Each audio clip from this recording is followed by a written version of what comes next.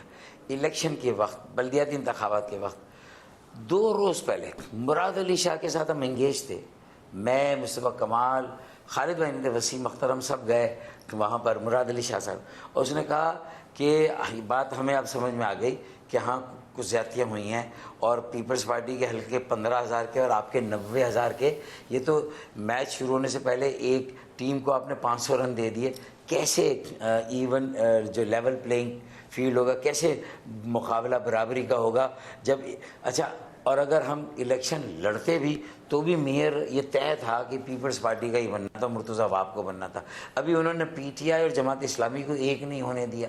اچھا جماعت اسلامی کو یہ لاٹری لگ گئی تھی کہ بھئی ایم کیو ایم نہیں حصہ لے رہی، تو اب ایم کیو ایم جو ہے اس کی جگہ ہمیں سیٹیں ملے گی. انہیں بھی لگ پتا گیا کہ گاؤں کے سارے چودھری بھی مر جائیں تو جماعت اسلامی کو جو ہے یہ پگ نہیں لگے گی انہیں. اچھا اب مجھے کہہ رہے ہیں 2 دن پہلے میں اللہ کو حاضر ناظر جان کر حلفیہ کہتا ہوں، مراد علی شاہ نے کہا تھا کہ اگر الیکشن کمیشن نے دوبارہ حلقہ بندیوں کے لیے الیکشن کو آگے نہ بڑھایا تو میں اپنا پولنگ اسٹاف نہیں بھیجوں گا، یہ الیکشن نہیں ہوں گے.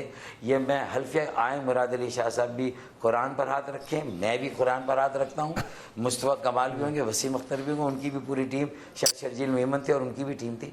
دیکھیں آپ ہم انگیج کر کے انہی کے پاس تو جا رہے ہیں. انہوں نے تو حلقہ بندیاں کی تو ہم نے الیکشن کمیشن کو چیلنج کیا. انہوں نے کہا نہیں جی نہیں اب الیکشن ہوں گے. تو پھر ہم الیکشن، اور ایک جو سیکشن 10 تھا اس کو پیپلز پارٹی نے کہہ کے اپنی طرف سے کہہ دیا کہ ہم تیار ہیں. الیکشن کمیشن تیار نہیں ہوا تو ہم نے کہا اب کیا کریں گے؟ تو میں الیکشن نہیں ہونے دوں گا. یہ مراد علی شاہ صاحب کے اب آپ بتائیں کس پہ بھروسہ کریں. اس لیے پھر بائیکاٹ کرنا پڑا. جب انہوں نے ہمیں تسلی دی، آسرا دیا، تو یہ تو سیاست میں اگر اس طرح ہم ایک دوسرے کے ساتھ دھوکہ دیں گے، ایک دوسرے کو فریب دیں گے تو اعتماد کیسے قائم ہوگا؟ اچھا پھر وہ یہ نہیں سوچتے کہ اگر بلاول بھٹو زرداری صاحب کو پرائم منسٹر بننا آگے جا کے تو ایک وقت آئے گا ہمارے ووٹ پھر ڈیسائسو ہو جائیں گے، پھر فیصلہ کن ہوں گے، جس کو ووٹ دیں گے اس کا وزیر اعظم بنے گا. یہ ایک آدھ الیکشن سے تھوڑی سی جو ہے وہ یہ ترتیب بگڑ گئی ہے، لیکن پھر ہوگا. تو پھر وہ اگر بغیر کراچی کی سپورٹ کے اگر سندھ سے بلاول بھٹو زرداری وزیر اعظم بننے چلیں گے بھی اور بن بھی جائیں گے تو کراچی کو اپنے ساتھ لیے بغیر کیسے پاکستان کو آگے لے جائیں گے؟ ان کا تو ترقی کا، تعمیر کا، مضبوطی کا، استحکام کا، ملکی بقا کا، سلامتی کا، ملک کے وسائل کا، ریونیو کا، ملک کو بچانے کا ہر راستہ کراچی سے ہو کے جائے گا بھائی، اور جاتا ہے. یہ آج بھی بدقسمتی تھی جو میری پریس کانفرنس میں نے کہا کہ ہمارے پالیسی سازوں کو، ہمارے فیصلہ کرنے والوں کو، حکومت چلانے والوں کو، وزارت عظمیٰ ہو یا جو صوبائی خود مختاری 18ویں ترمیم کے بعد وزیر اعلیٰ بھی وزیر اعظم سے کم نہیں کسی صوبے کا وزیر اعلیٰ، لیکن وہ سب اپنے اس میں ایسے جو کہتے ہیں نا اپنے کمپارٹمنٹ میں، اپنے کمفرٹ زون میں چلے گئے، اس سے باہر آنے کے لیے تیار ہی نہیں، نیشنل پالیٹکس کرنے کے لیے تیار ہی نہیں ہے. دوسری جماعتوں، کوئی ایک جماعت اس ملک کے جملہ مسائل، عوام کے بنیادی مسائل حل نہیں کر سکتی. کوئی ایک جماعت کراچی کے سارے مسائل حل نہیں کر سکتی.